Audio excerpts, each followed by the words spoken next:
program. All right, let's get to our busy telephones here. Now, this is a fascinating call. John is in Iowa. John, how are you? You flew drones over Benghazi? Yes, I did, Sean. Well, I thought that these were unmanned.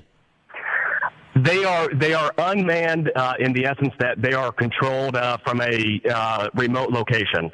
So you're the pilot from a remote location. We have a pilot and we have a sensor operator. The pilot actually flies the RPA, which is the remote piloted aircraft, and the sensor operator controls the camera equipment on the Predator. So I myself control the cameras. By the way, how long have you been doing this? What a cool job. I've been involved in this for approximately 10 years now. You know, I watched when I was in Iraq. I watched a couple of these drones take off. I mean, it's just fascinating to watch it. It really is. It's a very fun and exciting job.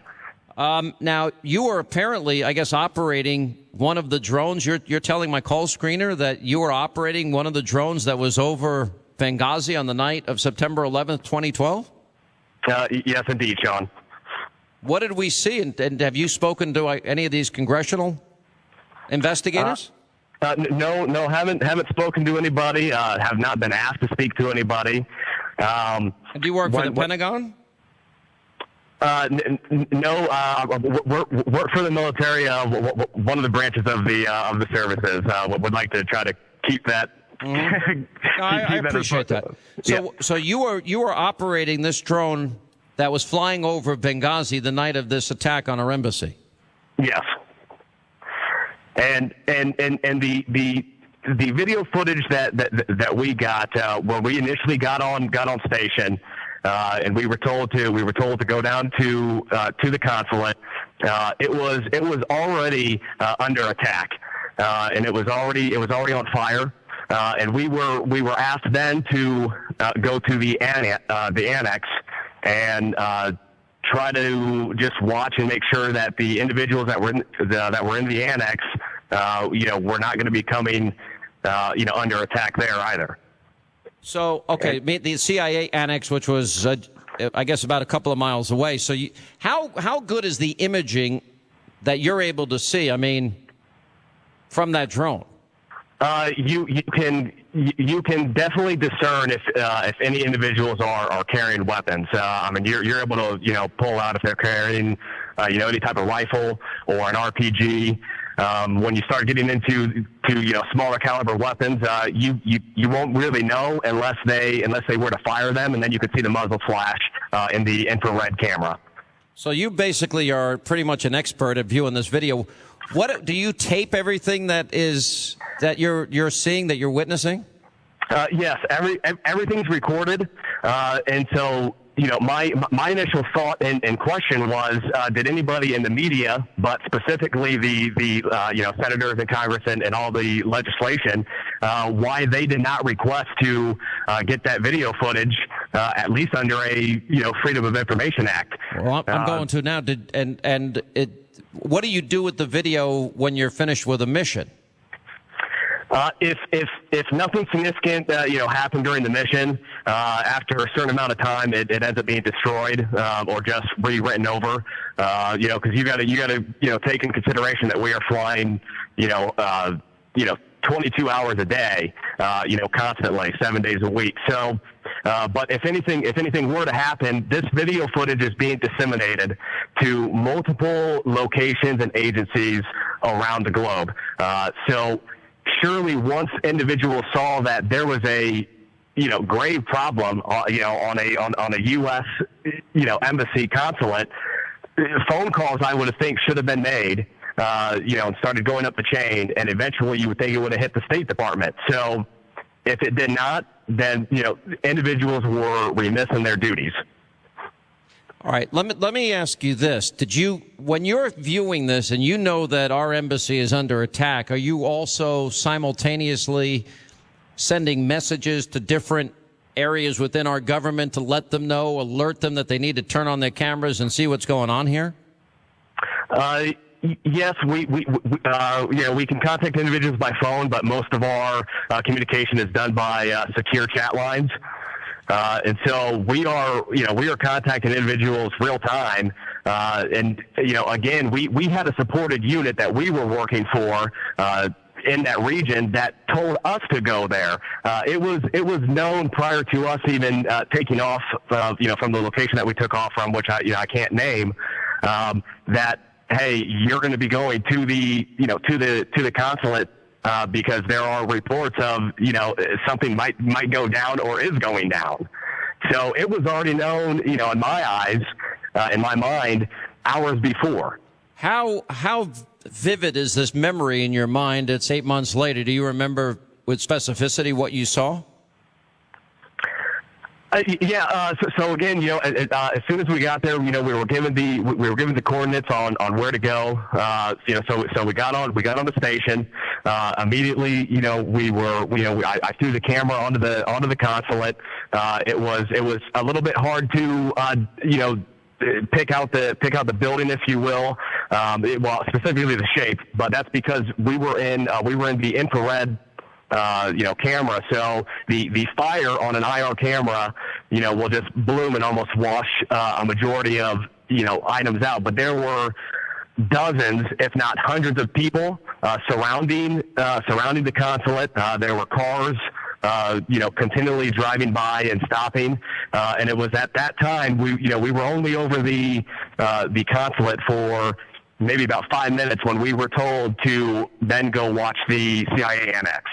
And, our guys that were inside of there were on the rooftops, and they were looking in the direction of the consulate. And we were told just watch the entries and exits to the annex and make sure nobody's trying to break in and get them there. But we wouldn't have been able to do much anyways due to the status of forces agreement that we have with other host countries on where we're located. We were not allowed to be armed that night.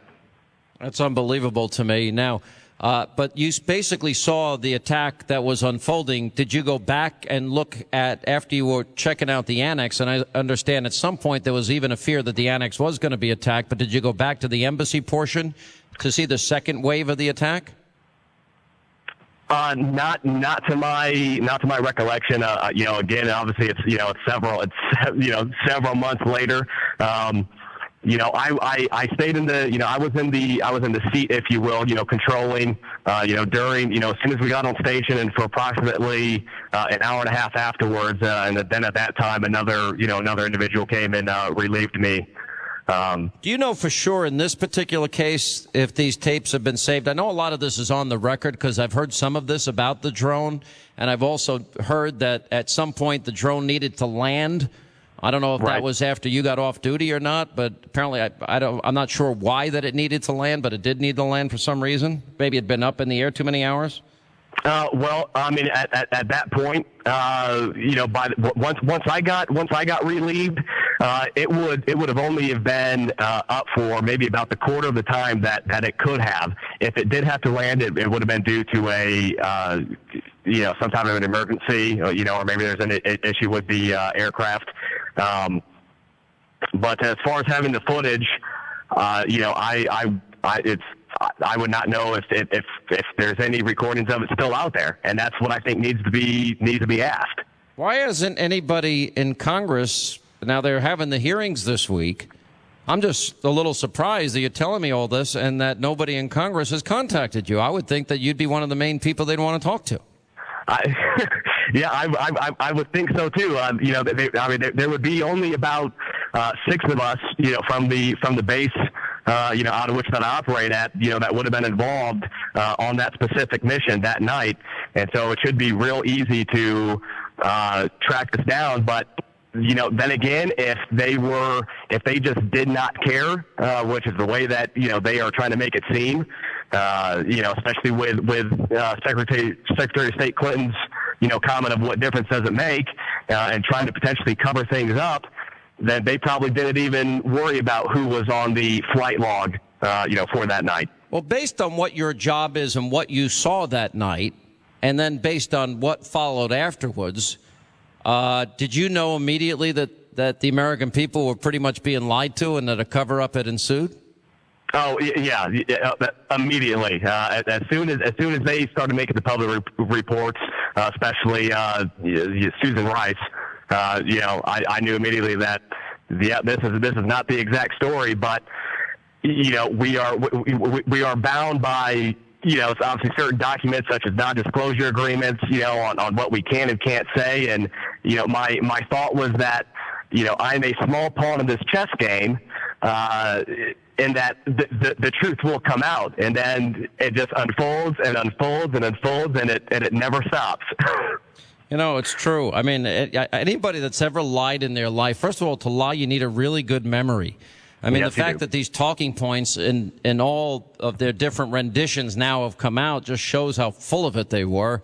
And then the reason why is obvious, that this was the lead up to an important election in their minds, and their narrative was that terrorism had ended, and they wanted to cover the whole thing up. And, and then we learned the story. I interviewed Ty Woods' father, and I interviewed Sean Smith's mom, and you hear the story of these parents that, 8 months later, they still don't know what happened. All they know is that the government doesn't care enough to be decent enough to tell them the truth. Right. And it is, after doing it for so long, parts of what you see and what you do ends up becoming, almost routine. But it is sickening, to my heart every time that, an American or a coalition partner, loses their life or gets injured. And, I guess now, kind of part of me says, maybe I should have spoke up sooner, but, you want to have faith and trust, in your government, and hope that they would, come out with the truth and, get to the bottom of it. But apparently that's not what they wanted to do. And as you just noted that, the election was coming up, and, then you have Hillary Clinton that's potentially wants to run for 2016, and God help us. Is there any chance you're risking getting in trouble for talking to me? There should be little to minimal risk.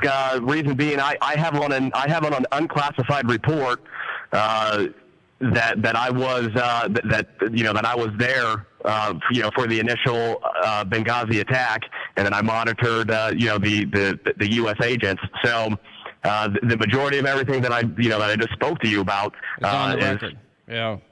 Good to go. I'm sure there are some, that would probably try to take this and twist it and come down on me. But, most, again, everything that I just spoke on is known, has been known, but it's coming from the horse's mouth, so to speak, for me on this is actually, what went down. Don't try to twist it. I just can't speak on, obviously, the agencies that I had worked for, and right. In our locations on where we take off from. Let me ask you this question without divulging anything: is there anything more to this that that if you told the American people, you think they'd be shocked about? Nothing that I would be aware of. My only comment would be that the video footage would at least clear up and to help discern that if this was a protest, then this would have been the protest of all ages. I mean, it was unbelievable. There was too much activity going down, and just to seeing the guys, our guys on rooftops looking on. I mean, you would think that they would have been able to, keep things calm. Can I put you on hold here for a second? I really appreciate you calling in, John, and obviously this is what you do. If you're working with these drones, that's amazing work, and we thank you for all you do.